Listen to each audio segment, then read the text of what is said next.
couple of months ago, we showed that the GeForce RTX 5080 is actually more like an RTX 5070 based on its hardware configuration. Since then, Nvidia have released more graphics cards and the shrinkflation problem continues. The underwhelming RTX 5060 is actually an RTX 5050. We're going to show you the data that backs that up, and even then, it's probably an under-equipped 50 class product. The problem is so obvious that when you adjust the product lineup to more closely reflect the reality of the products you're getting, the GeForce 50 series becomes a lot more palatable. Well, palatable at better prices for gamers, not so much for Nvidia and their margin-hungry investors. It's also time to look into VRAM stagnation and show just how badly Nvidia has failed PC gamers relative to console gamers over this console generation. The RTX 5060 is not only more like a 5050 based on core configuration and memory bandwidth, but it also has far less VRAM than a modern mainstream graphics card should have compared to the history of PC GPUs versus console hardware, and we're going to look at 20 years of data for that one. So strap yourselves in as we get into the data in just a moment. Today's sponsor spot is brought to you by Ugreen and their MagSafe 100-watt 2-in-1 power bank. This desktop power bank allows 100 watts of fast charging via one of the 3 supplied USB outputs, enabling a 100% MacBook charge in just an hour and a half. It also offers a flip-up 15-watt MagSafe dock for your MagSafe compatible devices and intelligent current matching to ensure more reliable battery-safe charging. With the ability to charge 4 devices simultaneously, excellent build quality and compact design, this power bank is suitable for any and all of your mobile devices. We've been using Ugreen products in the office for a while now, and not only are they reliable, but they also offer great value. So for more information, please check the link in the video description.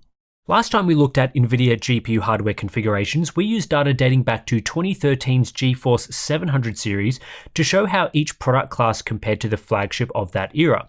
We then used that data to create a typical GPU generation, an average of what we saw over the last 6 generations.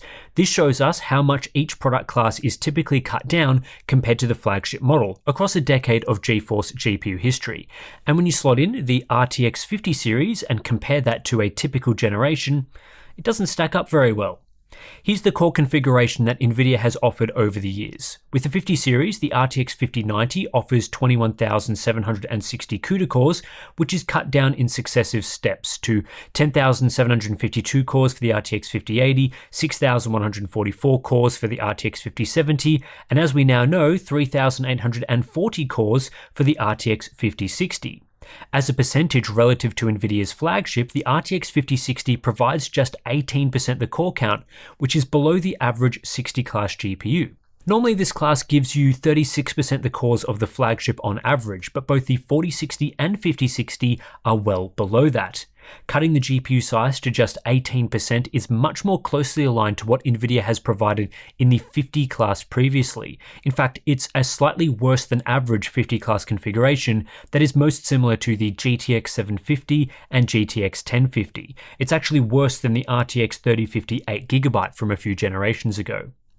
Now, when we plot the data like this, which includes all the major models in each lineup, we can get a better picture of how this generation compares. You can quite clearly see that the RTX 5060 is hovering around the mark of previous 50 class products, and it fails to reach the heights of the 50 Ti models we used to get many generations ago. It's also very interesting to track the purple dots over time, which represent the 60 class GPUs. For about 5 generations, it was pretty consistent what sort of product you were getting, with the RTX 2060 actually being a bit overspec'd, more like a 60 Ti type of GPU, which is probably reflective of its higher than usual price and the existence of the GTX 1660. Then in the last 2 generations, there's been a steep decline in the relative size of the 60 class model.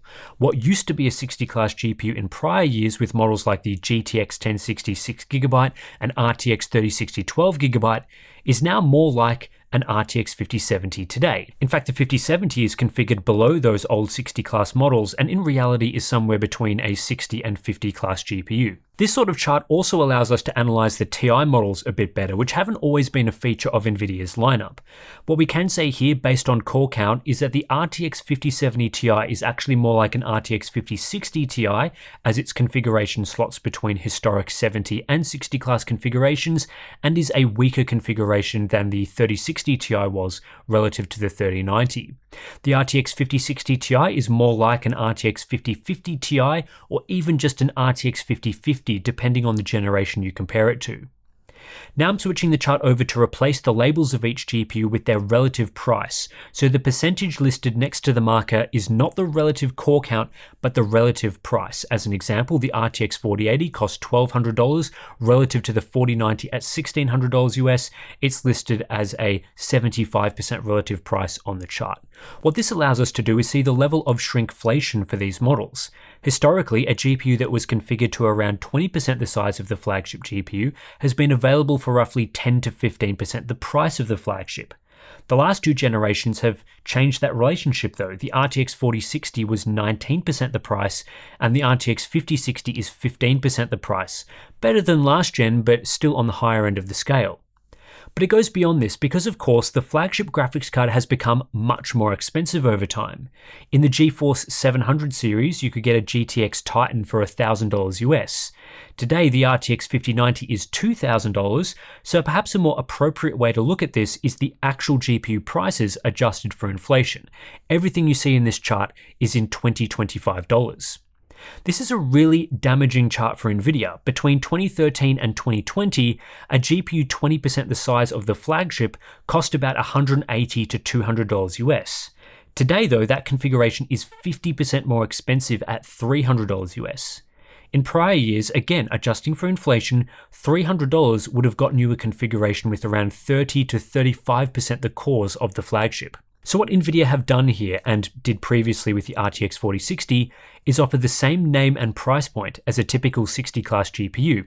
In fact, the RTX 5060 is the second cheapest 60-class model out of the 7 generations shown, so that's not too bad. But they're just giving you less. It's a 50-class configuration at a 60-class name and price, which is clear evidence of shrinkflation. And this affects other models too. What you used to get for $350 to $400 inflation-adjusted dollars is now costing you $550, and you're not even quite getting as much as you used to. $500 to $600 GPUs from before 2020 are now $1,000. Everything has gone up 40 to 50% on top of overall inflation. Another important component of GPU performance is memory bandwidth, driven by the memory bus width and speed of the memory modules. This also gets heavily cut down on lower tier products, as you can see from the RTX 5060 having 448 GB per second of bandwidth compared to 1792 GB per second on the RTX 5090. As a percentage, we're getting 25% the bandwidth on the 60-class product, which is historically more in line with the 50-class GPU, which on average delivered 27% the bandwidth of the flagship. It's no surprise to see bandwidth cut in line with core count, and that's no exception with the latest 60 series products across the last 2 generations. When we plot the overall lineups, we can see that once again, the 5060 Ti and 5060 are sitting in the typical range of historic 50-class GPUs, such as the RTX 3050 and GTX 1050. Previously, the level of bandwidth that was offered in the 60 class is now offered in the 70 class, so very much a degradation in the quality of product relative to the flagship, as we have been showing for a while now. This leads to very similar conclusions from a pricing perspective, shown both relative to the flagship and as an inflation-adjusted dollar amount. The RTX 5060 Ti, for example, is offering 25% the bandwidth of the 5090 for a price point starting at $380 US, or at least that's what it should be. That is significantly more expensive than most previous 25% configurations, with the exception, of course, of the 4060 Ti. To go along with memory bandwidth, we of course need to explore VRAM capacity, which continues to be a huge issue in the year 2025. Typically, 60-class GPUs have come with 41% the VRAM of the flagship model, but there is much more variance here than with some of the previous hardware specs. The GTX 960, for example, with just 2 GB of VRAM compared to 12 GB on the flagship, was below average in this class.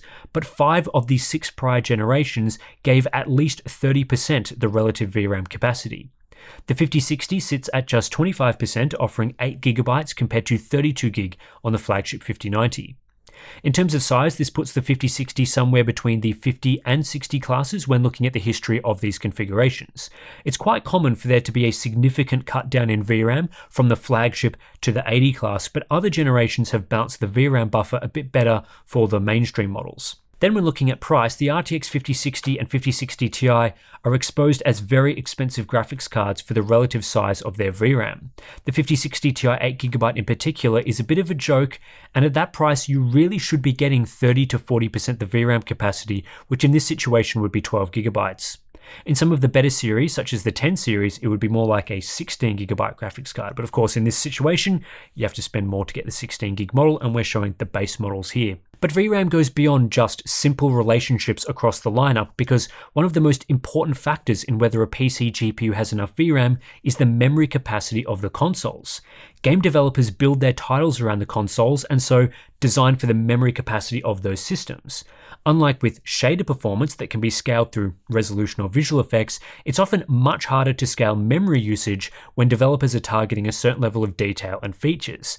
Having PC GPUs with at least as much memory as the consoles has been crucial across history to ensuring the PC experience isn't compromised. One of the most telling trends historically has been the pace at which PC GPUs have caught up to and exceeded the memory capacity of the consoles of that time. Let's look back at the Xbox 360 era, and I'm using the Xbox 360 here because it had the highest unified memory capacity of that generation, 512 megabytes of GDDR3, and it was available for $300 US in its base configuration at launch in 2005, the equivalent of nearly $500 today. The GPU generation available before that launch from Nvidia was the GeForce 7 series. At the time, the only way to get the amount of VRAM offered in the upcoming Xbox 360 was to purchase the highest configuration of the flagship GeForce 7800 GTX, which had a 512 megabyte version in addition to a 256 megabyte version. When we look across the rest of the lineup, at the same price point as the Xbox 360, you were getting 256 megabytes or half the memory. At a more budget-conscious $300 price, and these are all adjusted for inflation, so are listed in $2025, again, 256 megabytes. Then in the generation after the Xbox 360 was released, so the GeForce 8 series in late 2006, a slight rise in VRAM across the board. The high-end 8800 GTX gave you 768 megabytes, and at a lower price point, you got either 320 or 256 megabytes. But crucially, just 3 years after the Xbox 360 launched, Nvidia massively increased VRAM buffer sizes. The minimum capacity you could get in the GTX 260 and above was 896 megabytes, with the higher tier models starting at 1024 megabytes. Across the main lineup, PC GPUs were now significantly exceeding the consoles of the time, and even if you went super budget to a GT 220 or something like that, you still got 512 megabytes of VRAM. 5 years later, and it's no contest at all, the GeForce 500 series was offering a minimum of 1024 megabytes of memory, and at the same sort of price points as the Xbox 360, you were getting more than double the VRAM. This set up these graphics cards well for gaming at the time and into the future. Fast forward to the PlayStation 4 era, this system was released in 2013 with 8GB of GDDR5 memory for the equivalent of $550 US today. In 2013, before the console was available, Nvidia was selling graphics cards with just 2GB of memory for the most part, outside of the highest end models. But over the next two generations, capacities rapidly improved to meet the requirements of, at the time, next-gen games. 1 year after the PS4, the GeForce 900 series was offering 4GB at a similar $550 US price or thereabouts, 6GB or more for higher end cards, and you were getting just a measly 2GB if you bought the base model GTX 960. 3 years later though, as more next-gen games came out, Nvidia rapidly pushed forward. At the same price points, you are now getting 8GB of memory to match the consoles, and the mainstream models, in this case the GTX 1060, was slightly cut back to 6GB, and this remained 5 years later with the GeForce 20 series. While they didn't age as well as the 8GB or especially 12GB models, the 6GB mainstream cards at the time were sufficient for gaming in that era and rarely ran into significant VRAM issues. Fast forward to today with the PlayStation 5 era, and we have a console launched in 2020 with 16GB of GDDR6 memory, which launched at $400 US, the equivalent of nearly $500 today. Again, a very similar story for VRAM before the console's launch, with similar priced PC GPUs only offering 6GB of VRAM, well short of these next generation models. Around the launch of the PS5, Nvidia released the GeForce 30 series, which offered 8GB at most price points, only delivering 10GB or more if you spent the equivalent of $860 today on an RTX 3080. Of course, there was also the RTX 3060 12GB in here, but for the equivalent of $300, you were getting the RTX 3050 8GB. But this isn't all that different to previous console generations, where significant chunks of the lineup had less VRAM than the current console. Where things start to deviate and stagnate is in those crucial periods a couple of years after the console launch, when newer games start being released that are targeting the new consoles. In the 2022 to 2023 timeframe, for a similar price as the consoles, you were getting just 12GB of memory in the RTX 4070, with of course the caveat that if you paid up for the 16GB 4060 Ti, you did actually get 16GB of memory, but for most of the mid-range models, the 4070, 4070 Ti, along with the 4070 Super later, Nvidia offered 12GB here, and just 8GB for mainstream RTX 4060 models. If we compare that back to the PS4 and Xbox 360 eras, it's around this time that most models should be offering at least the same VRAM capacity as the consoles, but Nvidia was stingy, only giving 12GB. It's not unusual for the models around $300 to offer a reduced capacity, and that worked okay in the PS4 era, but those cards had 6GB compared to 8GB in the PS4, just a 25% reduction. In the 40 series, the entry cards have 8GB versus 16GB in the PS5, a 50% reduction in VRAM. And this trend continues today with the 50 series. Again, the cards around the price of the console should have at least the same amount of VRAM going off historic trends, but no, Nvidia continued to only offer 12GB in that class, providing 16GB to those who spent more, in addition to, again, the RTX 5060 Ti 16GB. And the entry-level cards that are $300 are still at 8GB. This is very obvious stagnation and a failure of GeForce GPUs to rise to the level of VRAM that's required for today's era of gaming. Obviously, the pace of gains has slowed, and this applies to both the consoles and PC GPUs.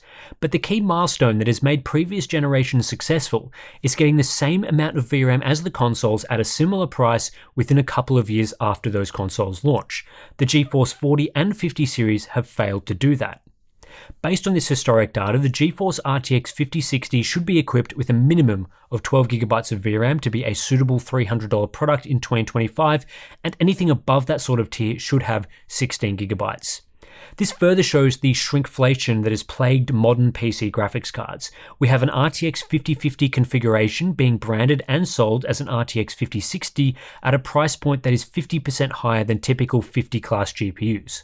Or alternatively, what you used to get for $300, you're now getting much less, including VRAM. Historically, these $300 sorts of cards should have been equipped with 12GB to keep up with developments on the console side of things. Today, for the same money, you're getting just 8GB, and in my opinion, that's clear shrinkflation. Nvidia's lineup would make a lot more sense and be much more palatable to gamers if every model was shifted down the stack. The RTX 5080 becomes a 5070, the RTX 5070 becomes a 5060, and the RTX 5060 becomes a 5050. With those adjustments and accompanying price changes to fit with that tier of product, the GeForce 50 series would have been a massive success, and it wouldn't have disappointed as many gamers because their expectations would have been met in terms of the performance and value improvements generation on generation. The RTX 5060 wouldn't have looked so bad as a relatively weak hardware configuration with just 8GB of VRAM if it was an RTX 5050 priced at somewhere close to $200. To fill the 5060 void, the RTX 5070 should have taken its place, offering a historically suitable 12GB of VRAM for around $300 to $350, and a more reasonable core count relative to the flagship model. It might sound absolutely insane to suggest a $550 US graphics card should actually be more like $300. Maybe I'll be generous here and say $350, but the data suggests that's what GeForce used to offer. So why is the GeForce lineup suffering from a significant case of shrinkflation? Why are consumers getting ripped off now more than ever? Well, an obvious answer to this is greed and money. Nvidia is a company, they want to make more money, so are making decisions to make more money. Shrinkflating GPUs is one way to make more money.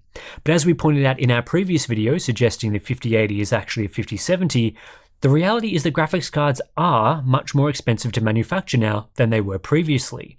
Doing some rough estimates, we guess the cost of 70 class silicon has risen from maybe around $40 in the Pascal era, where the GTX 1070 was built on TSMC 16nm, to more like $140 today with TSMC's 4nm process. The unfortunate reality is that silicon wafer costs have risen substantially, but the die sizes used in products haven't been able to account for that. The RTX 5070, for example, which we said was more like an RTX 5060 in its relative configuration, is similar to, if not slightly larger, than most other 60 class dies. The same can be said of the RTX 5060 Ti 8GB compared to other 50 class dies. But the price of each die is now significantly higher. So from a business standpoint, Nvidia can no longer sell a 60 class die for the price of previous 60 class GPUs, so it becomes a 70 class GPU. In a reality where Nvidia must maintain a certain margin on each product because investors or executives or whoever say so, if production costs increase, the retail price of the product increases more. If the GPU die costs $100 more to manufacture and Nvidia must maintain 50% profit margins, the graphics card itself becomes $200 more expensive to the buyer. So isn't that nice? Of course, the other element in all of this is competition. No competition means Nvidia can continue to demand a certain margin for their products, and they can set that margin at whatever they like. If their products are still selling well and they are costing more to make, why wouldn't they pass on that cost plus the margin they want to their customers? And that's certainly what they're doing. But with competition comes pressure on margins and ultimately prices, which is what we want to see for gamers and what appears to be happening to some degree with AMD's much more competitive Radeon RX 9000 series. The realities of increased manufacturing costs is going to limit how cheap graphics cards can be in certain configurations, but the additional margin charged on top of those costs can certainly come down. Unless you're on the side of the companies, of course, in which case you'll want those margins to skyrocket. But if you've been following the channel for a while, you know that we don't really care too much about that sort of thing. So margins be damned, just make the graphics cards cheaper. So anyway, that's it for this one. We've now looked at the GeForce lineup, the entire one as it exists to this point, its shrinkflation, configurations, and where the products should be. Now we are expecting the RTX 5050, and by that I mean the Nvidia real 5050, the one they're actually going to be selling to people within the next couple of months. So it'll be super interesting to see where that GPU lines up. It's probably going to be more of a 40 class GPU, something that we haven't really seen for quite some time on the desktop side. But yeah, it's going to be really like an RTX 5040, maybe even a 5030 or something like that. So we'll see where that product ends up. I think it's going to have 8GB of VRAM. So we'll see how cheap that product will be. That's going to be an interesting one to follow. But this has been the main lineup that we've seen so far. And yes, as I said, the configurations of each of those cards. So anyway, if you want to support the channel, we've got Patreon. Links to that is in the description below. If you sign up, you get access to some cool benefits. We've got our monthly live streams, Discord chat, behind the scenes content, plenty of other good stuff. So thanks for watching, and I'll catch you in the next one.